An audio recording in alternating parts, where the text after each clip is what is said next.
ಹೇ ಕೃಷ್ಣ, ದೀನದಯಾನಿದೆ ವಾಸುದೇವ, ನಿನ್ನ ಹೊರತಾಗಿ ನನಗೆ ಬೇರೆ ಗತಿ ಯಾರು ದೇವ? ಆತ್ಮೀಯ ಸಜ್ಜನರಿಂದ ಪರಿತ್ಯಜಿಸಲ್ಪಟ್ಟಿರು. ನನ್ನ ಕೈ ಹಿಡಿದ ಪತಿಗಳು ದ್ಯೂತದಲ್ಲಿ ಪಣವಾಯಿಟ್ಟು ಸೋತರು. ಹಸ್ತಿನಾವತಿಯ ತುಂಬಿದ ರಾಜ್ಯಸಭೆಯಲ್ಲಿ ಆ ದುಶಾಸನನಿಂದ ಅಪಮಾನಿತಳಾದೆನು. ಕದ್ದ ಕಳ್ಳರಂತೆ ಕೀಚಕಭಂಗವನ್ನು ಸಹಿಸಿದೆನು. ಇನ್ನೇನು ನನ್ನ ಕಷ್ಟದ ದಿನಗಳು ಕಳೆದವು. 4-6 ದಿವಸವಾದರೂ ಸುಖವಾಗಿರೋಣವೆಂದು ಭಾವಿಸಿದರೆ ಹೆಜ್ಜೆ ಹೆಜ್ಜೆಗೂ ಅಪಮಾನ. ಛೇವಿದಾದ ಈ ದ್ರೌಪದಿ ಹಣೆಯಲ್ಲಿ ಇನ್ನು ಏನೇನು ಬರೆದಿರುವೆ ದೇವ, ಏನೇನು ಬರೆದಿರುವೆ?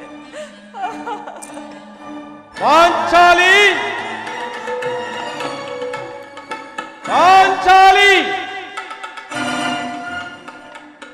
ಇವಳೇಕೆ ಈ ರೀತಿ ಚಿಂತಾಮಗ್ನಳಾಗಿರುವಳಲ್ಲ?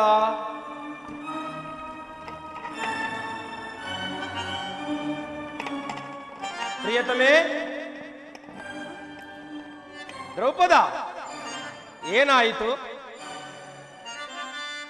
ಜಾಣೆ ಮುದ್ದಾಡುವೆನು ಬಾರೆ. ಪಾಂಚಾಲಿ, ಜಾಣೆ ಮುದ್ದಾಡುವೆನು ಬಾರೆ. ಈ ಭೀಮನ್ನ ಪ್ರೀತಿಯ ರಾಣಿಯು ನೀನೇ. ದ್ರೌಪದ, ಈ ಭೀಮನ ಪ್ರೀತಿಯ ರಾಣಿಯು ನೀ. ಜಾಣೆ ಮುದ್ದಾಡುವೆನು ಬಾರೆ.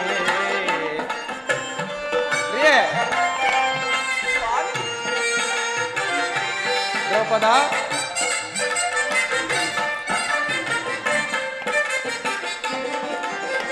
ಮಹಾಭೀಮನ ಮಡದಿಯು ನೀನೆ, ಮಾಡಿದ ಪಂಥವನ್ನ ಮೆಸದೆ ಇರನೆ. ಪಾಂಚಾಲಿ, ಮಹಾಭೀಮನ ಮಡದಿಯು ನೀನು, ಮಾಡಿದ ಪಂಥವ ನಡೆಸದೆ ಇರನೆ. ದುರುಳ ಕೌರವರ ವಧಿಸದೆ ಇರನೆ. ಪಾಂಚಾಲಿ, ದುರುಳ ಕೌರವನ ವಧಿಸದೆ ಇರನೆ. ಜಾಣೆ ಬಲು ಜಾಣೆ ನನ್ನಾಣೆ ಮುದ್ದಾಡುವೆನು ಬಾರೆ. ಸ್ವಾಮಿ, ಆಹಾ,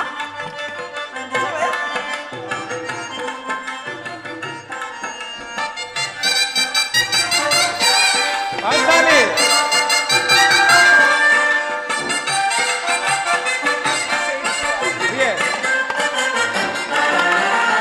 ದುರುಳ ಕೌರವನ ತೊಡೆಯನ್ನು ಮುಗಿದು, ದುರುಳ ದುಶಾಸನ ಒಡಲನ್ನು ಬಗೆದು. ಪಾಂಚಾಲಿ, ದುರುಳ ಕೌರವನ ತೊಡೆಯ, ದುರುಳ ದುಶಾಸನ ಒಡಲನ್ನು ಬಗೆದು. ಕಟ್ಟಿದ ಮುಡಿಯನ್ನು ಬಿಚ್ಚಿದ ಮುಡಿಯನ್ನು ಕಟ್ಟಿಸುವೆನುತ. ಜಾಣೆ ಬಲು ಜಾಣೆ ನನ್ನಾಣೆ ಮುದ್ದಾಡುವೆನು ಬಾರೆ. ಜಾಣೆ ಬಲು ಜಾಣೆ ನನ್ನಾಣೆ ಮುದ್ದಾಡುವೆನು ಬಾರೆ. ಸ್ವಾಮಿ, ಪಾಂಚಾಲಿ, ಪ್ರಾಣೇಶ್ವರ, ಏಕೆ ಏಕೆ ಹೀಗೆ ನಿಷ್ಕಾರಣವಾಗಿ ಹೇಳುತ್ತಿರುವೆಯಲ್ಲ? ಏನಾಯಿತು?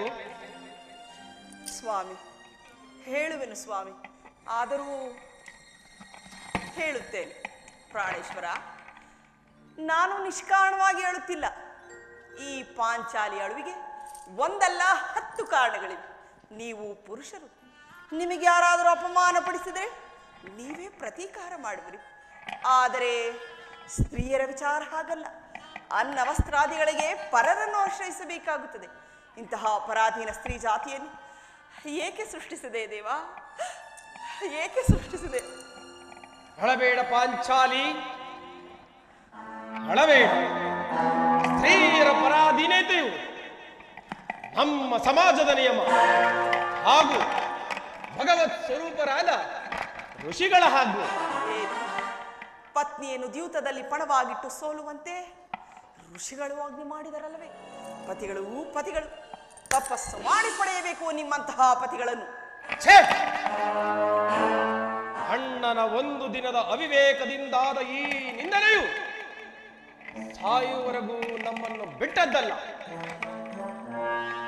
ಪಾಂಚಾಲಿ, ದ್ರೌಪದ ಪ್ರಿಯತನೆ, ಅಣ್ಣನ ಅಪರಾಧಗಳನ್ನು ಕ್ಷಮಿಸುವಂತೆ ನಾನು ನಿನ್ನಲ್ಲಿ ಎಷ್ಟೋ ಬಾರಿ ಬೇಡಿಕೊಂಡಿಲ್ಲವೇ? ಆದದ್ದು ಹಾಗೆ ಹೋಯಿತು, ಅದೆಲ್ಲವನ್ನು ಮರೆತು ಬಿಡು. ಆದರೆ ಈ ದಿನ ನೀನೇಕೆ ಈ ರೀತಿ ಇರುವೆ? ನನ್ನೊಡನೆ ತಿಳಿಸಬಾರದೆ? ತಿಳಿಸುವೆನು, ಆದರೆ ಅದರಿಂದ ಆಗುವ ಪ್ರಯೋಜನವಾದರೂ ಏನು ಸ್ವಾಮಿ? ಎಷ್ಟೇ ಆಗಲಿ ನೀವು ನಿಮ್ಮಣ್ಣನ ಆಜ್ಞಾಧಾರಕರಲ್ಲವೇ? ಅದು ಹಿಂದಿನ ಮಾತು. ನಾನು ಈಗ ಯಾರ ಆಜ್ಞಾಧಾರಕನೂ ಅಲ್ಲ. ಹಾಗಾದರೆ ತಿಳಿಸಿ. ಈ ದಿನ ಹಸ್ತಿನಾವತಿಗೆ ದೇವಿಯ ದರ್ಶನಕ್ಕೆ ಹೋಗಿದ್ದೇನೆ. ಅಲ್ಲಿ ಆ ದುರ್ಯೋಧನನ ಪತ್ನಿ ಭಾನುಮತಿಯೂ ಬಂದಿದ್ದಳು. ಅವಳು ನನ್ನನ್ನು ನೋಡಿ ನಕ್ಕು, ಇನ್ನೇನು ನಿನ್ನ ಪತಿಗಳು ವಾಸಕ್ಕಾಗಿ ಇದು ಗ್ರಾಮವನ್ನು ಬೇಡಲು ಸಂಧಿಗಾಗಿ ದೂತನನ್ನು ಕಳುಹಿಸಿರುವೆನು. ಇನ್ನೇನು ಸಂಧಿಯಾಗುವುದು, ಆಗಷ್ಟೇ ಈ ನಿನ್ನ ಬಿಚ್ಚಿದ ಕೇಶ ರಾಶಿಯನ್ನು ಕಟ್ಟುವೆ ಅಂತ ಎಂದು ಅಪಹಾಸ್ಯ ಮಾಡಿ ನಕ್ಕಳು ಸ್ವಾಮಿ, ನಕ್ಕಳು. ಪುನಃ ದುರ್ಯೋಧನನೊಡನೆ ಸಂಧಿಗೆ ಪ್ರಯತ್ನ? ಯಾರು ಯಾರು ಸಂಧಿಗೆ ಪ್ರಯತ್ನಿಸಿದವರು? ಮತ್ತಿನ್ನಾರು, ನಮ್ಮಣ್ಣನಾದ ಶ್ರೀಕೃಷ್ಣ ಪರಮಾತ್ಮನು. ಓಹೋ, ನನ್ನ ಸಂದೇಹವು ನಿಜವಾಯಿತು.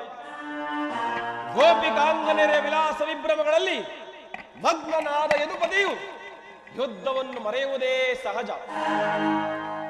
ಅರ್ಜುನನು ದ್ವಾರಕೆಯಿಂದ ಹಿಂತಿರುಗಿದಾಗಲೇ ನಾನು ಹೀಗಾಗಬಹುದೆಂದು ಭಾವಿಸಿದ್ದೇನೆ. ಅದಿರಲಿ ಪಾಂಚಾಲಿ, ಆ ಭಾನುಮತಿಗೆ ನೀನೇನೆಂದು ಉತ್ತರವನ್ನು ಕೊಟ್ಟೆ? ಎಷ್ಟೇ ಆಗಲಿ ನಾನು ನಿಮ್ಮ ಪತ್ನಿಯಲ್ಲವೇ? ಹೌದು. ಪ್ರಶ್ನೆಗೆ ಸರಿಯಾದ ಉತ್ತರವನ್ನೇ ಕೊಟ್ಟಿರುವೆನು. ಏನೆಂದು?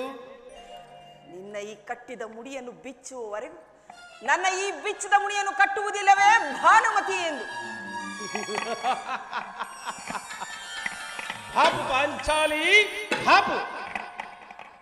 ನೀನು ನಮ್ಮ ಸಂಗಡ ಕದನವಾಡುವುದರಲ್ಲಿಯೇ ನಿನ್ನ ಚತುರತೆಯನ್ನು ಮುಗಿಸಿದೆ ಎಂದು ಭಾವಿಸಿದ್ದೇನೆ.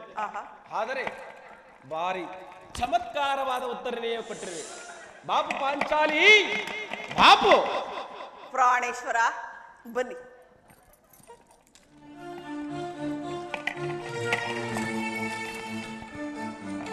ನಿಮಗೆ ನೆನಪಿದೆಯೇ, ಹಿಂದೆ ಒಂದು ದಿನ ಈ ನನ್ನ ಬಿಚ್ಚಿದ ಕೇಶ ರಾಶಿಯನ್ನು ಕಂಡು ಗುರುಕುಲಾಂತಕ ಕಾಲರಾತಿ ಎಂದು ಸಂಬೋಧಿಸಿ ಇನ್ನು ಏನೇನೋ ಹೇಳಿದಿರಿ?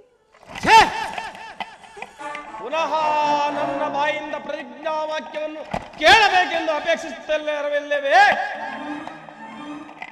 ಆಡಿದ ಪ್ರತಿಜ್ಞೆಯನ್ನು ಮರೆಯುವನಲ್ಲ ಈ ಪ್ರಚಂಡ ಭೀಮಸೇನನು. ಹೇಳುವುದು ಮಾತ್ರವಲ್ಲ, ಆಡಿದಂತೆ ನಡೆಯಬೇಕೆಂಬುದೇ ನನ್ನ ಇಚ್ಛೆ. ಸುಮ್ಮನೆ ಇಚ್ಛಿಸಿದರೆ ಏನಾಗುವುದು? ನೀವು ಎಷ್ಟೇ ಆಗಲಿ ನಿಮ್ಮಣ್ಣನ ಆಜ್ಞಾಧಾರಕರಲ್ಲವೇನು? ಅಣ್ಣನ ಆಜ್ಞೆಯ ಹೊರತು ಪುನಃ ನನ್ನನ್ನು ಕೆರಳಿಸಬೇಡ ಪಾಂಚಾಲಿ, ನನ್ನನ್ನು ಕೆರಳಿಸಬೇಡ. ಈಗ ನಾನು ಯಾರ ಆಜ್ಞಾಧಾರಕನೂ ಅಲ್ಲ. ಶಾಂತಿಯನ್ನು ಬಯಸುವವರು ಸಂಧಿಯ ಪ್ರಸ್ತಾಪದಲ್ಲಿ ತೊಡಗಲಿ. ಆದರೆ ನಾನು ಮಾತ್ರ ಬಲು ಆತುರದಿಂದ ಆ ಯುದ್ಧವನ್ನೇ ನಿರೀಕ್ಷಿಸುತ್ತಿದ್ದೇನೆ. ಪಾಂಚಾಲಿ, ಆ ಧರ್ಮ ಪಾರಾಯಣನಾದ ಯುಧಿಷ್ಠಿರನು ಆ ದುರ್ಯೋಧನನ ಅನಂತ ಅಪರಾಧಗಳನ್ನು ಕ್ಷಮಿಸಬಹುದು. ಆದರೆ ನಾನು ಮಾತ್ರ ಕ್ಷಮಿಸುವುದಿಲ್ಲ.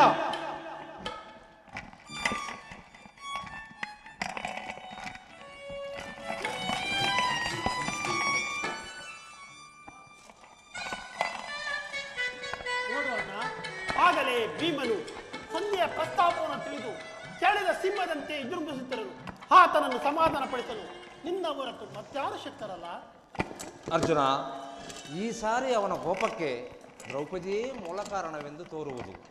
ಶ್ರೀಕೃಷ್ಣ ಪರಮಾತ್ಮ ಹೇಳಿದ್ದನು, ಜಗತ್ತಿನ ಸುಖ ದುಃಖಗಳಿಗೆ ಸ್ತ್ರೀಯರೇ ಮೂಲ ಕಾರಣರೆಂದು.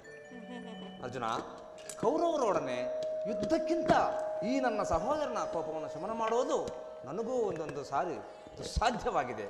ಸಹೋದರ ಭೀಮಸೇನ, ನನ್ನಲ್ಲಿ ಕೋಪವೇ ತಮ್ಮ? ಪಾಂಚಾಲಿ, ಸಮಾಚಾರವೇನು? ಅಣ್ಣನೇಕೆ ಸಿಟ್ಟಾಗಿರೋನು? ಏಕೆ ಈ ನನ್ನ ಬಿಚ್ಚಿದ ಬಿರುಗುವುದಲು ನಿಮ್ಮ ಪ್ರಶ್ನೆಗೆ ಉತ್ತರಿಸುತ್ತಿಲ್ಲವೇನು? ಅಗ್ರಜ, ಸಮಯಕ್ಕೆ ಸರಿಯಾಗಿ ಬಂದೆ. ನನಗೆ ಯಾರಲ್ಲಿಯೂ ಕೋಪವಿಲ್ಲ. ಅರ್ಜುನನ ಸಮ್ಮುಖದಲ್ಲಿ ನಿನಗೊಂದು ಮಾತನ್ನು ಹೇಳಬೇಕೆಂದಿದ್ದೆನು. ನಿಮ್ಮಿಬ್ಬರ ಸಮ್ಮುಖದಲ್ಲಿಯೇ ಹೇಳಿಬಿಡುವೆನು. ಈ ಸಂಧಿಯ ಪ್ರಸ್ತಾಪವು ನಿಮಗೆ ಉಚಿತವಾಗಿ ಕಾಣಬಹುದು. ಅರ್ಜುನನು ಅನುವಾದಿಸಬಹುದು. ನಕುಲ ಸಹದೇವರಿಬ್ಬರೂ ಸುಮ್ಮನಿಬಹುದು. ಆದರೆ ಈ ದಾಸ್ಯವೃತ್ತಿಯನ್ನು ನಾನು ಪಾಂಡವರ ಕಳಂಕವೆಂದು ಭಾವಿಸುವೆನು. ಕಂಡವರ ಮನೆಯ ಬಾಗಿಲಲ್ಲಿ ಸಂಧಿಯನ್ನಾಚಿಸಲು ಪಾಂಡು ರಾಜೇಂದ್ರನು ನಮ್ಮನ್ನು ಪುತ್ರರನ್ನಾಗಿ ಪಡೆಯುವುದಿಲ್ಲ. ಈ ಅಪಮಾನವು ನಿಮಗೆ ಸಹ್ಯವೆನಿಸಬಹುದು. ಆದರೆ ನಾನೊಂದು ಗಳಿಗೆಯೂ ಸುಮ್ಮನಿರುವುದಿಲ್ಲ. ಯುದ್ಧಕ್ಕಾಗಿ ನಿನ್ನ ಸಹಾಯವನ್ನಾಗಲಿ ಅರ್ಜುನನ ಅನುಮತಿಯನ್ನಾಗಲಿ ನಾನು ಅಪೇಕ್ಷಿಸುವುದಿಲ್ಲ. ನಾನು ಮತ್ತು ಈ ನನ್ನ ಗದೆ ಎರಡೇ ಈ ಕುರುಕುಲವನ್ನೇ ಸಮೂಲನ ಮಾಡಬಲ್ಲೆವು. ನೀವು ನಿಶ್ಚಿಂತರಾಗಿ ಸಂಧಿಯ ಪ್ರಸ್ತಾಪದಲ್ಲಿ ತೊಡಗಿರಿ. ನಾನು ನನ್ನ ಆಜ್ಞೆಯಂತೆ ನಡೆಯುವೆನು.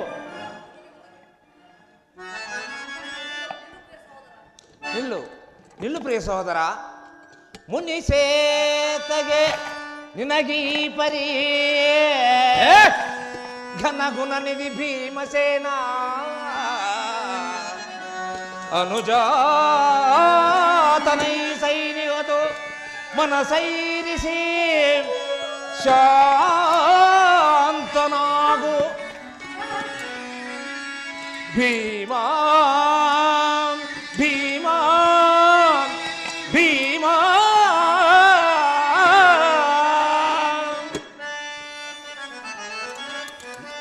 ನಡತೆ ಪ್ರೀತಿ ಸಹೋದರ ಅತುರದಿ ಫಲವೇ ನಿಹುದೈ ಏತರ ನಡತೆ ಪ್ರೀತಿ ಸಹೋದರ ಆತುರದಿ ಫಲವೇ ನಿಹುದೈ ಧರ್ಮ ವಿಚಾರದ ಮರ್ಮವೇನರಿಯದೆ ಭೀಮಾ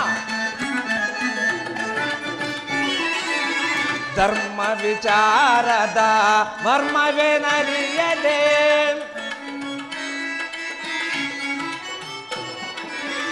ಧರ್ಮ ವಿಚಾರದ ಮರ್ಮವೇನರಿಯದೆ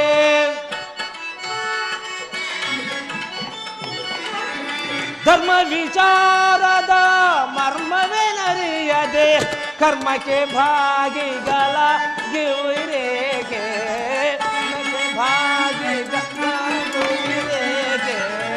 ಏತರ ನಡತೆ ಪ್ರೀತಿ ಸಹೋದರ ಆತುರಧಿ ಫಲವೇ ನಿಹುದೈ ಸಹೋದರ ಭೀಮಸೇನ, ನಿನ್ನ ಕೋಪವನ್ನು ತಡೆಯುವ ಶಕ್ತಿ ನನ್ನಲ್ಲಿಲ್ಲ. ಶಾಂತನಾಗು ತಮ್ಮ, ಶಾಂತನಾಗು. ಕೋಪ ಮಾಡಬೇಡವಣ್ಣ. ಧರ್ಮರಾಜನು ನಮ್ಮೆಲ್ಲರಿಗೂ ಹಿರಿಯನು. ಆತನ ಇಷ್ಟಕ್ಕೆ ವಿರುದ್ಧವಾಗಿ ನಾವು ಯುದ್ಧವನ್ನು ಪ್ರಾರಂಭಿಸುವುದು ಅನುಚಿತ. ಮನದ ವೇದನೆ ಸಮಯದ ಹೃದಯ ಕರುಣೆ ಏಕತೆ ಗುಣವೋ ಮಾನನಿ ಮನದ ವೇದನೆ ಸಮಯದ ಹೃದಯ ಕರುಣೆ ಏಕತೆ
ಏತಕ್ಕೆ ಈ ನಗುಡವೋ?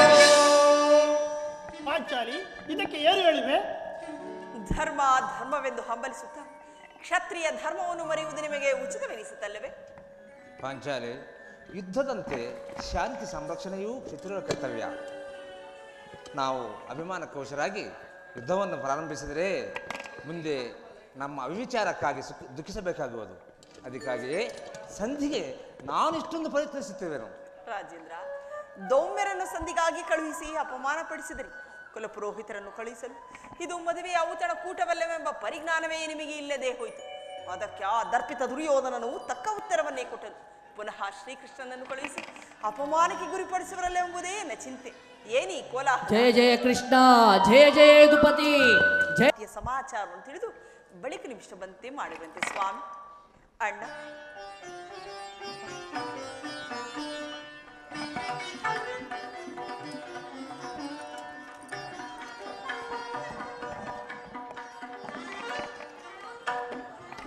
ಪರಮಾತ್ಮ, ಪರಮಾತ್ಮ, ಪಾಂಡುಪುತ್ರರ ಪ್ರಣಾಮಗಳನ್ನು ಸ್ವೀಕರಿಸಿ. ವಿಜಯಶಾಲಿಯಾಗಿ ಧರ್ಮಪುತ್ರರ ಪರಮಾತ್ಮ, ಪಾರ್ವ. ಹೋದ ಕಾರ್ಯವೇನಾಯಿತು? ಹೋದವರಾರು ಕೃಷ್ಣನಲ್ಲವೇ? ಅಂದರೆ ಎಲ್ಲವೂ ಸಮರ್ಪಕವಾಗಿಯೇ ನಡೆಯಿತು. ಸಂಧಿಯ ವಿಚಾರವನ್ನು ನಡೆದಷ್ಟೇ. ಓಹೋ, ನಡೆಯಿತಷ್ಟೇ. ಪಾಂಚಾಲಿ, ನಾನಿಲ್ಲಿರುವುದು ಸಾಧ್ಯವಿಲ್ಲ. ಅವರಿಚ್ಛೆಯಂತೆ ಅವರಲ್ಲಿ ನಡೆಯಲಿ. ನನಗೆ ತೋಚಿದ್ದನ್ನು ನಾನು ಮಾಡುವೆನು. ಪ್ರಾಣೇಶ್ವರ, ಸ್ವಲ್ಪ ತಡೆಯಿರಿ. ನಮ್ಮಣ್ಣನ ಮಾತು ಮುಗಿಯಲಿ, ಬಳಿಕ ನಿಮಿಷ ಬಂದಂತೆ ಮಾಡಿ. ಛೇ! ನಿಮ್ಮಣ್ಣನ ಮಾತು ಮುಗಿಯುವರಷ್ಟರಲ್ಲಿ ನನ್ನ ತಾಳ್ಮೆಯೂ ಮುಗಿದು ಹೋಗುವುದು. ಯದುಪತಿ, ಸಭೆಯಲ್ಲಿ ಏನೇನು ನಡೆಯಿತು? ಎಲ್ಲವೂ ನಾನು ನಿರೀಕ್ಷಿಸಿದ ತಕ್ಕ ರೀತಿಯಲ್ಲೇ ನಡೆಯಿತು. ನಾನಿನ್ನು ತಡೆಯಲಾರೆ ರುಕ್ಮಿಣೀಪತಿ, ನಾನಿನ್ನು ತಡೆಯಲಾರೆ. ಈ ನಿನ್ನ ಸಮಸ್ಯೆಯ ಮಾತುಗಳು ನಮಗೆ ಬೇಡ. ಅಗ್ರಜನ ಅಪೇಕ್ಷೆಯಂತೆ 5 ಗ್ರಾಮಗಳಿಗೆ ಸಂಧಿ ಆಯಿತೆ. ನಾನು ಓದದ್ದು ಅದಕ್ಕಾಗಿ ಅಲ್ಲವೇ ಭೀಮ? ಛೇ ಕೃಷ್ಣ, ಈಗ ತಿಳಿಯಿತು ನಿನ್ನ ಅಭಿಮತ. ಅಂದು ಅಜ್ಞಾತವಾಸದ ನೆಪದಲ್ಲಿ ಅರ್ಜುನನು ಕೈಗಳಿಗೆ ಬಳೆಗಳನ್ನು ತೊಟ್ಟನು. ಇಂದು ಈ ದಿನ ಈ ಸಂಧಿ ಹೆಸರಿನಲ್ಲಿ ನಮ್ಮೈವರ ಕೈಗಳಿಗೂ ಬಳೆಗಳನ್ನು ತೊಡಿಸಲು ಅವಣಿಸುತ್ತಿರುವೆಯಾ ಯಾದವಾಗ್ರಣಿ? ಈ ಪಾಂಡುಪುತ್ರರ ಮೇಲೆ ನಿನಗಿಷ್ಟೊಂದು ಆಕ್ರೋಶವೇಕೆ? ಭೀಮ, ನಿನಗೆಷ್ಟೊಂದು ಅಸಹನೆ ಏಕೆ? ನಾನು ಹೇಳು ಮಾತನ್ನು ಸಮಾಧಾನದಿಂದ ಕೇಳು. ಇದು ನಿನಗೆ ಹೆಚ್ಚಿಗೆ ಸಂಬಂಧಪಟ್ಟ ವಿಷಯವೆಂದು ನಾನು ಹೇಳಲಿಲ್ಲವೇ? ಸ್ವಾಭಿಮಾನ ಶೂನ್ಯವಾದ ಈ ಸಂಧಾನದೊಡನೆ ಈ ಪ್ರಚಂಡ ಭೀಮನಿಗೆಂತಹ ಸಂಬಂಧ ಇರುವುದು? ಅತ್ಯಂತ ನಿಕಟವಾದ ಸಂಬಂಧವೇ ಇರುವುದು. ಕೃಷ್ಣ, ಮುಂದೇನಾಯಿತು? ರಾಜ್ಯಸಭೆಯಲ್ಲಿ ನಿಮ್ಮ ಸಂದೇಶವನ್ನು ತಿಳಿಸುವುದು ಅವರೆಲ್ಲರೂ ಒಪ್ಪಿದರು. ಯಾರ್ಯಾರು ಒಪ್ಪಿದರು? ಭೀಷ್ಮ, ದ್ರೋಣ, ವಿದುರ ಮುಂತಾದವರು. ಇನ್ನು ನನಗಿಲ್ಲಿ ಕೆಲಸವಿಲ್ಲ ಕೃಷ್ಣ. ನಾನು ಈ ದೂರ್ವಾರ್ತನೆಯನ್ನು ಕೇಳಬೇಕೆಂಬುದು ನಿನ್ನ ಇಚ್ಛೆಯಾಗಿತ್ತು. ಅದನ್ನು ಸಾಧಿಸಿದೆ. ಚೆನ್ನಾಗಿ ಸಾಧಿಸು ಕೃಷ್ಣ, ಚೆನ್ನಾಗಿ ಸಾಧಿಸು. ಸಹೋದರರೇ, ಈ ಅಪೌರುಷದ ವರ್ತನೆಯ ಫಲವನ್ನು ನೀವೇ ಭುಂಜಿಸಿರಿ. ಅದರಲ್ಲಿ ಈ ಭೀಮಸೇನನು ಯಾವ ಫಲಗಳನ್ನು ಅಪೇಕ್ಷಿಸುವುದಿಲ್ಲ. ಭೀಮ, ಯಾಜ್ಞಸೇನಿ, ನೀನು ನಿರಾಶರಾಗಬೇಡ. ಈ ಭೀಮನು ಬದುಕಿದ್ದರೆ ನಿನ್ನ ಸೇಡನ್ನು ತೀರಿಸುವನು. ಭೀಮ, ನೀನು ನಿಜವಾಗಿ ಹಿಡಿಂಬಾಪತಿಯೇ ಸರಿ. ನಿನಗಿಷ್ಟೊಂದು ಕೋಪವಿಲ್ಲದಿದ್ದರೆ ಆ ರಕ್ಕಸಿಯನ್ನಾಳುವುದು ಹೇಗೆ ಸಾಧ್ಯ? ಸಮಾಧಾನದಿಂದ ನನ್ನ ಮಾತನ್ನು ಕೇಳು. ಕೃಷ್ಣ, ಸಾಕು ಮಾಡು. ಈ ಸಂಧ್ಯಾ ಪ್ರಸ್ತಾಪವು ನನಗೊಪ್ಪದು, ನನಗೊಪ್ಪದು, ನನಗೊಪ್ಪದು. ನಿನಗೊಪ್ಪು ವಿಚಾರ ಹೊಂದಿರುವುದು. ಆ ದುರ್ಯೋಧನನು ನಿನಗೊಂದು ಸಂದೇಶವನ್ನು ಕಳಿಸಿರುವನು.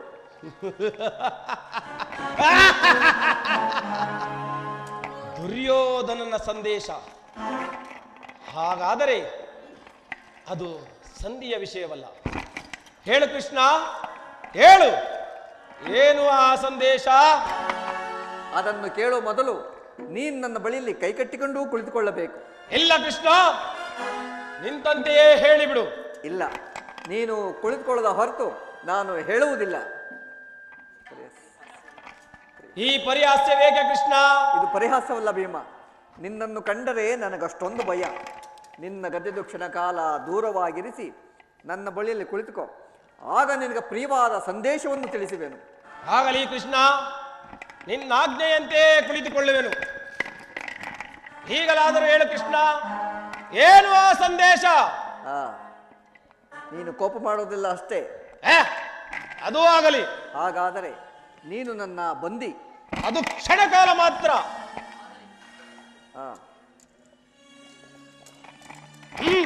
ಬಿಡಯ್ಯ ಅರ್ಜುನ, ಈ ಗದೆನು ಕ್ಷಣಕಾಲ ಹಿಡಿದನು. ಯಾಜ್ಞಸೇನಿ, ನಾನು ಹೇಳಿದಂತೆ ಮಾಡಬೇಕು ಕಂಡಯ್ಯ. ನಿನ್ನ ಮಾತನ್ನು ಎಂದಾದರೂ ಮೀರಿರುವನೇ ಅಣ್ಣ? ಹಾಗಾದರೆ ತೆಗೆದುಕೋ ಈ ಹಗ್ಗವನ್ನು. ಇದು ನನಗೊಂದು ಕಡೆ ಪುರಸ್ಕಾರ ರೂಪವಾಗಿ ದೊರೆಯಿತು. ಇದರಿಂದ ನಿನ್ನ ಪತಿಯ ಕರಗಳನ್ನು ಬಂಧಿಸಲು ಬರುವುದೇನೋ ನೋಡೋಣ. ಇದೇನು ಪರಿಹಾಸ್ಯವೇ ಅಣ್ಣ? ಇದು ಪರಿಹಾಸವಲ್ಲ ಸೋದರಿ. ಶತ್ರುಗಳ ಹೆಡೆಮುಡಿಯನ್ನು ಬಿಡಿಸುವುದರಲ್ಲಿ ನೀನು ಮಹಾ ಪಂಡಿತಿಯಂತೆ. ಅದರಂತೆ ನಿನ್ನ ಪತಿಯ ಕರಗಳನ್ನು ಬಂಧಿಸಲು ಬರುವುದೇನೋ ನೋಡೋಣ. ಭೀಮಾ, ಸಂದೇಶವನ್ನು ಕೇಳುವ ಇಚ್ಛೆ ಇದ್ದರೆ ದ್ರೌಪದಿ, ಕೃಷ್ಣನ ಅಪೇಕ್ಷೆಯಂತೆ ನನ್ನ ಕರಗಳನ್ನು ಕಟ್ಟು.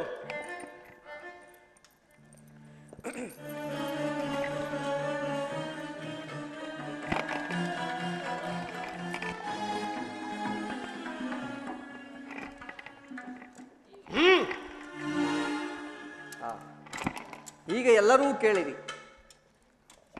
ಭೀಮನನ್ನು ಬಂಧಿಸಿರುವ ಹಗ್ಗವು ಈ ದಿನ ರಾಜ್ಯಸಭೆಯಲ್ಲಿ ನನ್ನ ಅಂಗಾಂಗಗಳನ್ನು ಬಂಧಿಸಲು ಅನುವಾಗಿತ್ತು. ಯಾರ್ಯಾರ ಬಂಧಿಸಿದರು? ಏನು ಹೇಳಿದ ಕೃಷ್ಣ? ಈ ಹಗ್ಗದಿಂದ ನಿನ್ನನ್ನು ಬಂಧಿಸಲೆತ್ತಿಸಿದರೆ ಯಾರು ಯಾರು ಆ ದುರಾತ್ಮರು? ಮತ್ತಿನ್ನಾರು? ದುರಾಭಿಮಾನಿಯಾದ ದುರ್ಯೋಧನ ಆಜ್ಞೆ ಮಾಡಿದನು. ದುರಾಚಾರಿಯಾದ ಅವನ ತಮ್ಮ ಈ ಕೃತ್ಯವೆಸಗಿದನು. ಈ ಕೃತ್ಯ ಅವರಿಂದಲ್ಲದ ಮತ್ತಾರಿಂದ ಸಾಧ್ಯ? ಯಾಜ್ಞಸೇನಿ, ನನ್ನ ಕರಗಳನ್ನು ಬಿಚ್ಚು. ಈ ನೀಚ ಕೃತ್ಯದಿಂದ ಆ ದುರ್ಯೋಧನ ದುರಾಭಿಮಾನವು ಶಿಖರವನ್ನು ಮುಟ್ಟಿತು. ನಮ್ಮ ಪ್ರಿಯ ಬಂಧುವಾದ ಕೃಷ್ಣನನ್ನು, ನಮ್ಮ ಯಾದವಾಗ್ರಣಿಯನ್ನು, ನಮ್ಮ ಪಾಂಡವರ ಕೃಷ್ಣನನ್ನು ಈ ಹಗ್ಗದಿಂದ ಬಂಧಿಸಲೆತ್ತಿಸಿದರೆ ಅಗ್ರಜ, ಧನಂಜಯ, ಸಹೋದರರೇ, ಇದಕ್ಕೆ ನಿಮ್ಮ ಉತ್ತರವೇನು? ಇಷ್ಟು ಮಾತ್ರ ಅಲ್ಲ, ಸಂಧಾನಕ್ಕೆ ಕೊಟ್ಟ ಉತ್ತರವನ್ನು ಕೇಳಿ. ನೀವು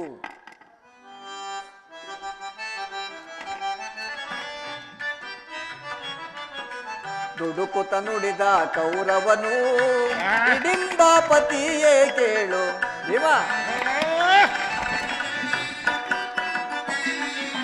ದುಡುಕುತ ನುಡಿದ ಕೌರವನು ಹಿಡಿಂಬಾಪತಿಯೇ ಕೇಳು. ಕಡೆಗೂ ಯುದ್ಧವ ಗೈವೆ ಕೊಡೆನೆಂದ ರಾಜ.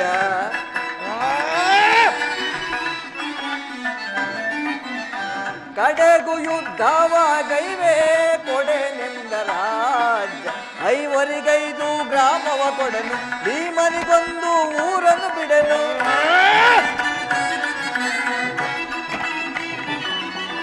5 ಗ್ರಾಮವ ಕೊಡನು, ಭೀಮನಿಗೊಂದು ಊರನ್ನು ಬಿಡನು. ಕೊಡುವೆನು ರಾಜ್ಯವನ ಪಡಿದಾಗ ಎಂದ.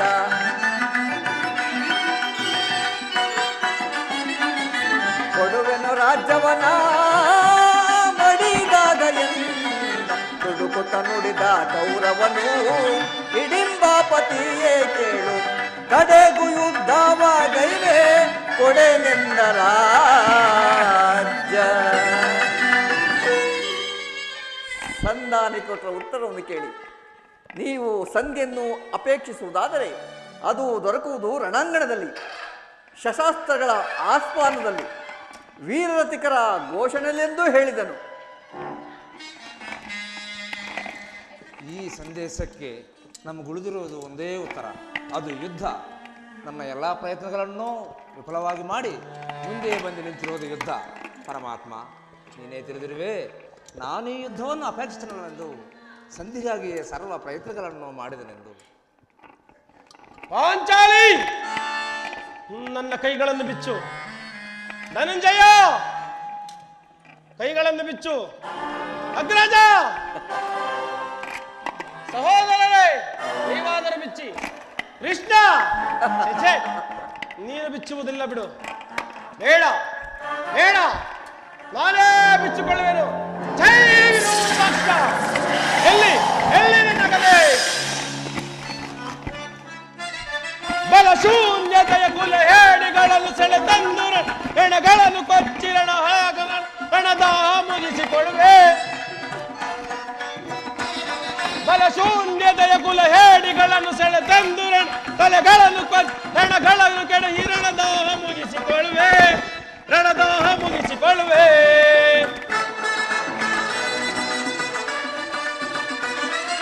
ಪಾಂಡವರ ರಸಿಯ ತುರ್ಬಣ ಚಂಡ ಕೌರವನ ದುಂಡಿಗೆ ಸೀಳಿ. ಆ ವಾಸುದೇವ, ಪಾಂಡವರ ರಸಿಯ ತುರ್ಬನ ಚಂಡ ಕೌರವರ ಗುಂಡಿಗೆ ಸೀಳಿ ಕಂಡ ಎಲುಬುಗಳ ತುಂಡರಿಸಿ ರಣಚಂಡಿಗೌತಣವ ಮಾಡಿಸುವೆ.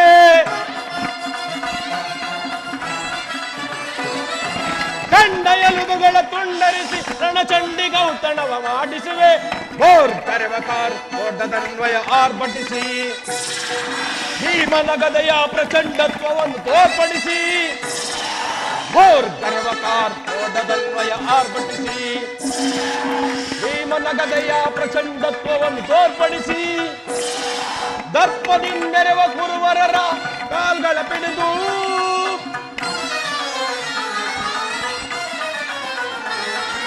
ದರ್ಪದಿಂದ ಮೆರೆವ ಕುರುವರರ ಕಾಲ್ಗಳ ಪಿಡಿದು ಗರಗರನೆ ಗಿರಗಿರನೆ ನೆಲಕ್ಕಪ್ಪಳಿಸುವೆ.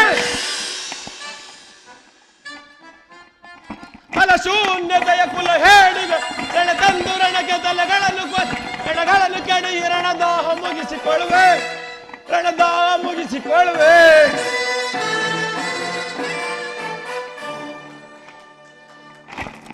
ಸಹೋದರರೇ,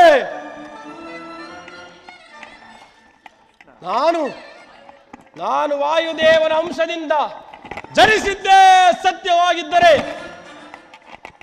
ವೀರಮಾತೆ ಕುಂತಿದೇವಿಯ ಸ್ತನ್ಯಪಾನವನ್ನು ಮಾಡಿದ್ದೇ ಸತ್ಯವಾಗಿದ್ದರೆ ನಾಳಿನ ಯುದ್ಧದಲ್ಲಿ ಆ ಕೌರವರ 99 ಮಂದಿ ಸಹೋದರರನ್ನು ನಾಶ ಮಾಡಿ ಆ ದುರುಳ ದುಶ್ಯಾಸನನ ವಕ್ಷಸ್ಥಳವನ್ನು ಬಯದು ಅವನ ಗುಂಡಿಗೆಯ ಬಿಸಿ ರಕ್ತದಿಂದ ಪಾಂಚಾಲಿಯ ಬಿಡುಬಿಡಿಯನ್ನು ಕಟ್ಟಿಸೇವಾದರೆ ಆ ದುರುಳ ದುರ್ಯೋಧನನ ತಲೆಯನ್ನು ಈ ನನ್ನ ಗದಾದಂಡದಿಂದ ಮುರಿದು ಆತನ ರಾಜ ಕಿರೀಟವನ್ನು ಈ ನನ್ನ ಎಡಗಾಲಿನಿಂದ ಒದ್ದು ಪುಡಿ ಪುಡಿ ಮಾಡದೆ ಹೋದರೆ ನನಗತಿ ಭಯಂಕರವಾದ ನರಕವೇ ಪ್ರಾಪ್ತಿಯಾಗಲಿ. ವಾಸುದೇವ, ಇದಕ್ಕೆ ನಿನ್ನ ಪಾದವೇ ಸಾಕ್ಷಿ.